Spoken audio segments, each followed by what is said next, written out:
Junnar times मध्ये स्वागत आहे.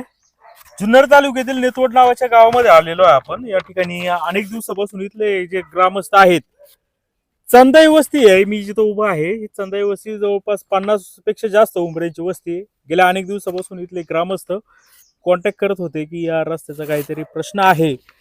माझ्या हातामध्ये एक महाराष्ट्र शासनाचा एक शासन निर्णय आहे, तो 18 जुलै 2024 रोजीचा आहे. मला वाटतं आपल्या जुन्नर तालुक्याचे माजी आमदार अतुल बेनके यांच्या काळातला हा शासन निर्णय आहे. त्याच्यामध्ये अनेक विकास कामांना मंजुरी देण्यात आली होती जुन्नर मधल्या. त्याच्यामध्ये हे 19 नंबरचं हे जे काम आहे, ग्रामीण मार्ग 145 ते कुंटेमाळा ते चांदाई वस्ती रस्ता करणं. आता ह्या कामाची जी रक्कम आहे, ही कामाची लांबी 2700 मीटरची आहे आणि याला 4,13,00,000 रुपयाचा निधी मंजूर झालेला आहे आणि 10 वर्षाची देखभाल देखील करायची आहे. त्यासाठी 20 लाख रुपये शासन एक्स्ट्राचे देणार आहे. हा मला म्हणजे ग्रामस्थांशी मी जेव्हा चर्चा करत होतो, हा सिमेंट कॉन्क्रीटचा रस्ता मंजूर झाला असं सांगण्यात आलं होतं, परंतु नक्की कुठं माशी शिंकली आणि या ठिकाणी रस्ता न होता हा रस्ता चंदाई वस्तीकडे नेताच खाली भलत्याच वस्तीकडे वळवण्यात आलेला आहे. वस्तीसाठी रस्ता करायचा आहे, ती उपेक्षित राहिली आणि भलतीकडे रस्ता होतोय. तिथले काही रहिवासी आहेत या चांदाई वस्ती मधले, आपल्याला प्रामुख्याने ज्यांनी सतत कॉन्टॅक्ट मध्ये होते ते पवार देखील आहे. हातामध्ये मोठा कागदांचा जवळजवळ बंच आहे. नमस्कार, नाव सांगा. नमस्कार, नवनाथ पवार बोलतोय.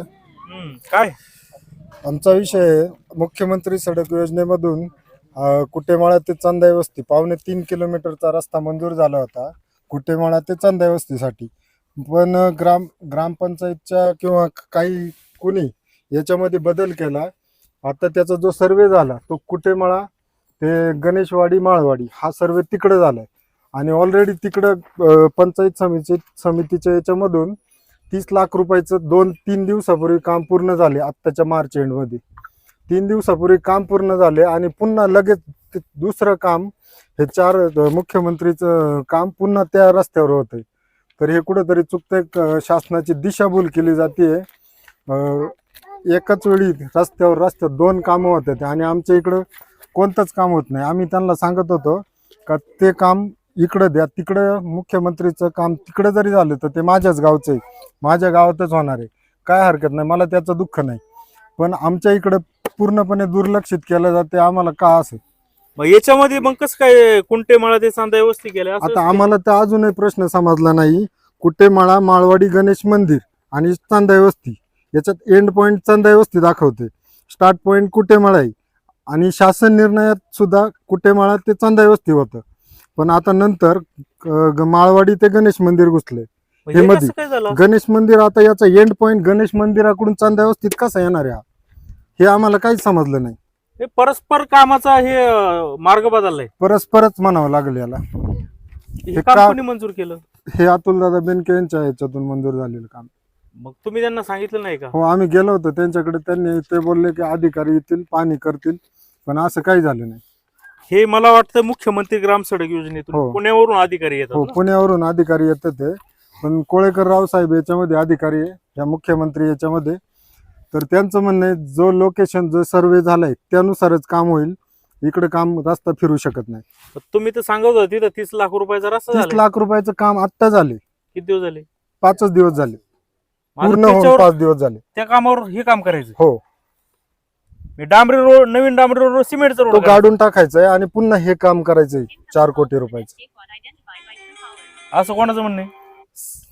आता ह्या सर्वेनुसार काम तिकडे चालू झाले, म्हणजे इकडे सर्वे व्हायला पाहिजे. कोळेकर म्हणतात आहे तसंच काम होईल तिकडे. हो, तिकडे काम होईल. नवीन रस्ता किल्ला असो किंवा नाही असो आम्ही करणार. आमचं जिकडे लोकेशन आहे तिकडे करणार, आम्हाला नवीन रस्त्याची काही मतलब नाही. चांदाई वस्ती नाव का टाकलं? ते आम्हाला तोच आमचा प्रश्न आहे ना. चांदाई वस्ती असून चांदाई वस्तीकडे सर्वे नाही, मुरुमाचा खडा नाही. या रस्त्याची परिस्थिती पाहिली ना, आज किती वर्ष झालीत. माझंच वय 40 आहे. 40 वयामध्ये एकदाही या रस्त्याचं काम झालेलं नाही. 40 वय माझं. खडीकरण झाले दिसते कधीतरी. इथं कधीच नाही झालं. खडीकरण इकडे खाली थोडस झालं. इथं खडकच आहे ऑलरेडी. खडीकरण नाही, खडक आहे इथं. खडक आहे इथं. का तिथून टापल्यापासून खडक आहे, तिथून इकडे खडक आहे अख्खा. इथं खडी नाही पडली, फक्त मुरम टाकला होता सध्या. कडे वगैरे किती काय वर्ष पडले झाले येतं रस्ता असाच आहे? आता त्याला अहो, जवळ पिढी आमचं गेली आमची. आता आमचं आमची पिढी गेली रस्ता असाची उलट खोल होता मुरम टाकलाय फक्त एवढंच केलं बाकी काय नाही केलं ते 5 वर्षापूर्वी मुरम टाकलाय. हा 5 वर्षापूर्वी मुरम टाकला आता सबस्टेशन झालंय का वर हा. ते सबस्टेशन मध्ये पाणी जात होतं का ते सगळं पाणी रोडने खाली येणार आहे आता बरं. त्यांनी बंद करून टाकले आमच्या आम्हाला वापरायची जागा सुद्धा राहणार नाही रस्त्याचं काम नाही झालं तर आमची घरं पडतील सांगा ना एक खोडे खड्डे आहेत कसे बुजलेत काय कशी जायची कस काय राहायची राहणार इथं वर जाऊन बघा रस्त्याची काय परिस्थिती असं वर्षानुवर्ष तुम्ही मग आता आमचं अर्ध वय झालं तरी आम्हाला रस्ता नाही आम्हाला प्रत्येक निवडणुकीत हेच सांगितलं जातं, प्रत्येक निवडणुकीत हेच सांगितलं जातं का तुमचा रस्ता पहिला, पण आजपर्यंत असं कधीच झालं नाही. गेल्या वर्षापासून कुठे मला ते चंदा वस्ती रस्त्याचे एकाला आणि त्यांनी तो रस्ता तिकडे फिरवलेला आहे पण तो कोणी फिरवला ते आम्हाला नाही माहिती. अतुल दादा बेनके यांनी मंजूर केलेलं काम आहे. शिवरात्रीला नारळ फोडला कोणी? आणि या रस्त्याची घोषणा केली का चंदा वस्ती ते कुटेमाळा हा रस्ता मंजूर केलेला आहे मुख्यमंत्री निधीतून. त्याच्यानंतर काही स्थानिक लोकप्रतिनिधींनी तो रस्ता तिकडे वळवण्याचा प्रयत्न केला. त्याच्यावर आम्ही पाठपुरावा केला. विद्यमान आमदारांकडे पण गेलो, माजी आमदारांकडे बोललो. माजी आमदारांनी आणि विद्यमान आमदारांनी त्याबाबत आम्हाला सकारात्मक भूमिका सांगितली, पण अंमलबजावणी मात्र दुसरीकडेच होताना दिसते. त्यांची भूमिका प्रांजळ आहे, त्यांनी कामं केली ती काही वाईट नाही, परंतु आम्ही कामापासून वंचित राहिलो ही बाकी गोष्ट लक्षात आणण्याजोगी. अतुल बेनकेंनी कुठं या ठिकाणी येऊन नारळ फोडला का? गावात आमच्या ह्याच सप्त्याचा कार्यक्रम होता 2024ला, त्यावेळेस त्याची घोषणा केली होती. मग आनंद झाला असेल तुम्हाला? फार मोठा म्हणजे कधीच म्हणजे आमच्या रस्त्याला कधीच काही पडलं नाही. डायरेक्ट सिमेंट कॉन्क्रीटचा रस्ता होतोय, त्यामुळे आम्ही खरंच आनंदी होतो. पण आता परिस्थिती वेगळीच होते. चिखलातून यायला लागतं आम्हाला, शाळेतून येतात बाकी कपडे भरतात. हे पुढे पुढे कुठं जाते दीदी तू शाळेला? माळवाडीत. माळवाडीत. पाण्या पावसात खूप खड्डे असतात. हा हो चिखल पण असते, सोपं नाही. पूर्ण चिखलातून जायला लागतं. काय ग्रामपंचायत काय लक्ष नाही देत का? झालं ना तुमचा रस्ता मंजूर? पण नाही केलं काम, ना? काम नाही केलं, का झालं नाही. आता काय माहिती, नाही झालं? मग आता कसं जाणार परत? चिखलातूनच जावं लागेल आम्हाला. चिखलातून? हम्म. वाईट अवस्था आहे. त्या लहान मुली सांगतात की चिखलातून जावं लागतं. आता उन्हाळा आहे, खड्डे किती आहे ते पावसाळ्यात ते पूर्ण पाण्याने भिजून जाणार. पूर्ण पाण्यामध्ये जाता येत नाही. आता तर परिस्थिती लय बरं बेकार का हो? होणार. तिकडचं ते पाणी इकडे काढून दिलंय ना इकडचं त्या ते separation. पाण्याचा मार्ग बदललाय. हा ते पाणी इकडे येणार, रोडनीच पाणी सरळ पाळणार, पुढून जाणार लोक. वर्षानुवर्ष आयुष्य गेलं इथं लोकांचं, पण आतापर्यंत कुठली अंमलबजावणी झाली नाही. जी झाली होती ती पण पुढाऱ्यांनी चेंज केली. म्हणजे ती माजी आमदार अतुल बेनके हे आमदार असताना हे काम मंजूर केलं होतं, मग तुम्ही त्यांना का नाही सांगितलं असं झालं? त्यांची गाठ घेतली आम्ही, त्यांनी त्याच्याबाबत सकारात्मक भूमिका घेतली. ते म्हणले आम्ही पाणी करायला साहेबांना लावतो. कोळीकर साहेबांना इकडे पाठवलं होतं, त्यांच्याशी आम्ही सातत्याने पाठपुरावा करायचा प्रयत्न केला. त्यांनी आम्हाला अशी माहिती दिली का हा रस्त्याची ज्या पॉइंटला त्या रस्त्याचा सर्वे झालेला आहे त्याच ठिकाणी त्या रस्त्याचं काम होईल. शासन निर्णय काम, या कामात बदल करण्याचा अधिकार कोणाला यांना नसतो, तरी पण बदल झालाय. आमचं कुटेमाळा ते चांदा वस्ती शासन निर्णयानुसार काम व्हावा, पुन्हा सर्वे करून, नव्याने सर्वे करून ह्या जसा शासन निर्णय तसं काम व्हावा.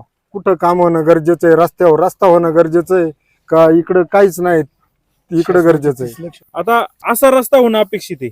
ही चांदा वस्ती आपण इथं उभे आहेत, बरोबर? म्हणजे असा अपेक्षित आहे, असं नव्हतं. आता कसं चाललंय? असा इकडे चालला. आता असं चाललंय. चांदा वस्ती राहिली बाजूला. काम झालेलं आहे आता.